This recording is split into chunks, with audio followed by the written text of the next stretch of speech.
Hello everyone, আসসালামু আলাইকুম। Welcome back to my channel Sumaiya Arthi's recipe. আজকে নিয়ে এসেছি অনেকের পছন্দের লাউ রেসিপি নিয়ে। অনেকে লাউ রান্না করতে গেলে এর সুন্দর কালার এবং টেস্টটা পারফেক্ট আসে না।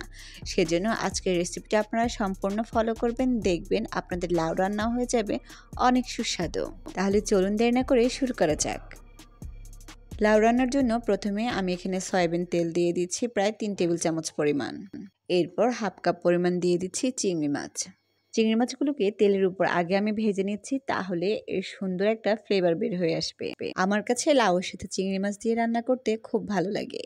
এখানে আমি পেঁয়াজ দিয়ে দিচ্ছি প্রায় 1/3 কাপ পরিমাণ এবং রসুন দিয়ে দিয়েছি 1 টেবিল চামচ। এখন এগুলোকে হালকা ভেজে নেওয়ার পর আমি এখানে কাঁচামরিচ দিয়ে দিয়েছি 6-7টা এবং এখানে হলুদ দিয়ে দিচ্ছি 1 চা চামচ। মশলা যাতে পুড়ে না যায় সেজন্য এখানে আমি দিয়ে দিচ্ছি পরিমাণ মতো পানি। এখানে প্রায় হাফ কাপ পরিমাণ পানি দিয়ে দিচ্ছি। লবণ দিয়ে দিচ্ছি 1 টেবিল চামচ। সব কিছুকে মিশিয়ে আমি এখন ঢাকনা দিয়ে ঢেকে দিব যতক্ষণ না পর্যন্ত এটা ভালোভাবে কষানো হয়ে যায়। ঢাকনা তুলে আমি দেখে নিচ্ছি এটা আমার কষানো হয়ে গিয়েছে। আমি এখন এখানে আরও একটু পানি অ্যাড করে দিচ্ছি এবং এ পর্যায়ে ঢাকনা দিয়ে ঢেকে দিচ্ছি। পানিটা যখন ফুটে উঠবে তখন আমি এ পর্যায়ে লাউ দিয়ে দিব। আমি এখানে মাঝারির চেয়েও একটু ছোট একটা লাউ নিয়ে নিয়েছিলাম। সবগুলো লাউকে একই সাইজে কেটে নিতে হবে, খুব বেশি মোটাও না, একদম পাতলাও না। এখন ঢাকনা দিয়ে ঢেকে দিচ্ছি। দেখুন এখানে আর এক্সট্রা পানি দেওয়ার প্রয়োজন নেই। লাউ থেকে যে পানিটা বের হবে তাতে কিন্তু লাউটা সিদ্ধ হয়ে যাবে। আমি এখন চুলার আঁচটাকে মিডিয়ামে রেখে ঢাকনা দিয়ে ঢেকে দিচ্ছি যতক্ষণ না পর্যন্ত এটা সিদ্ধ হয়ে আসে।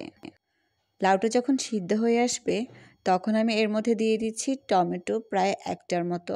এখানে আমি বড় একটা টমেটো দিয়ে দিয়েছি। টমেটো দিলে লাউয়ের কালারটা অনেক ভালো আসে। লাউটা যখন রান্না হয়ে যাবে তখন আমি এখানে ধনেপাতা দিয়ে দিয়েছি। এখন যে মূল টিপসটা সেটা দেখিয়ে দিচ্ছি। এখানে কিছু পেঁয়াজ এবং রসুন আমি এভাবে বেরেস্তা করে নিয়েছি এবং লাউয়ের মধ্যে দিয়ে দিচ্ছি। আপনারা অবশ্যই বাসায় এটা ট্রাই করে দেখবেন। এভাবে আপনারা যখন রসুন এবং পেঁয়াজের ফোড়নটা দিবেন তখন দেখবেন লাউয়ের থেকে যে এক্সট্রা গন্ধটা তা দূর হয়ে যাবে এবং খেতে অনেক মজা হবে। আর শীতে তো লাউ খাওয়ার মজাই আলাদা। আমি যেভাবে রান্না করেছি আপনারাও এভাবে রান্না করে দেখবেন এর কালার এবং টেস্ট অনেক ভালো হবে।